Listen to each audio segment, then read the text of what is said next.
Miss plays tomorrow against Auburn, so not too many fans out just yet, but we were able to run into a few. Yeah, I can barely hear you in here because right on time, the bus is here for College Game Day, so let's just show it to you.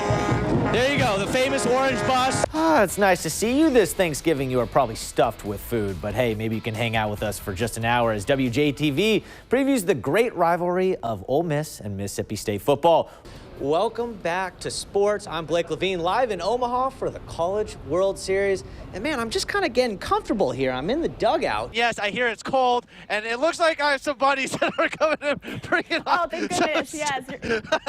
You now must wear through the end of the show because who won? Tennessee. I feel kind of weird here, you know, with a Tennessee hat for an Alabama. No one understands why no you're one doing gets it other than you at home. Well, it sounds like you guys are giving away all the information. They're one game away from making history, making their first ever College World Series final. If they win today or if they lose, they get to play Arkansas again. 100 points. You're going back to the tournament. Just tell me how you're kind of feeling about that. On Monday and Tuesday, we had Ole Miss and Mississippi State. Now on Thursday, the SWAC, JSU, and Alcorn. But let's start with the Tigers. Abby, all right, what do you want to see from the Mississippi Braves tonight?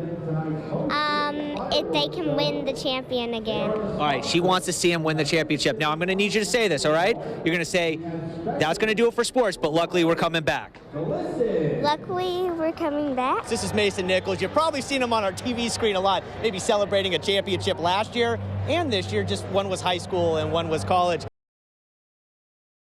Mississippi Raiders making their home debut in Jackson. Team pumped. Coaches ready, taking on Carolina Predators. And how about this to kick it all off? First play, Eric Clark finds a crease, takes it all the way to the 3-yard line before being smoked into the wall. No, this is not hockey. This is arena football. Maybe a late hit. All good. Thad Hamilton, though, put his name in the record books, punches it in. First score in Mississippi Raiders history. South Jackson, where Vicksburg's taking on Forest Hill, and it's 28-0 when I show up at the start of the second quarter, and their defense is flying around. Patriots back to pass. Mickey breaks it up. I'm not a clown, bro. Can't throw on me like that. Now, Tyler Carver getting jiggy with it in the backfield. Host of defenders. Still first set.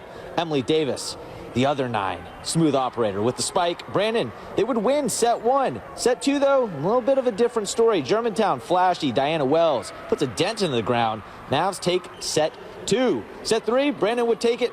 We'll move to the 4th, where Germantown was 1 point away from sending it to a 5th set.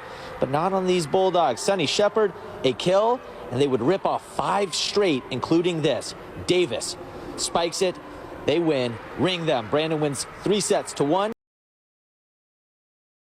I can't wait for you to hear the audio when you came out. It's Dave! It's Super Dave! It's Super Dave! Dave Miller is a WWE fanatic. He's also an independent ref in the wrestling world. But on July 31st in Nashville, Tennessee, he got his WWE debut. 1, 2, 3!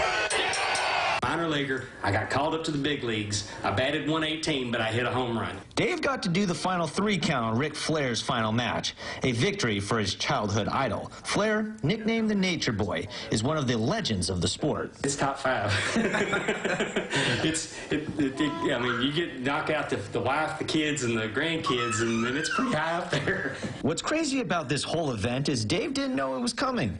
The original ref getting hurt in action. Dave on standby, getting the call. Just a little nervous. I was overwhelmed at first, and then all I could think of is don't fall down.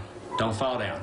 Just running down the ramp. Don't fall down. He didn't. A perfect send-off for Flair. A final victory. Everyone with their eyes on the Nature Boy. But ringside, Dave's wife had her eyes on him. It was like everybody in the arena was there cheering for Ric Flair, but in my heart, I knew what it meant to him. A moment in the sun. If I didn't love it, I wouldn't do it. I mean, I've always wanted to be a part of it. Being a part of it, I would say he is now. Years of reffing. Years of watching WWE on TV. Now in the history books. You can't tell the story of WWE without Ric Flair's final match. And right there is Dave Miller.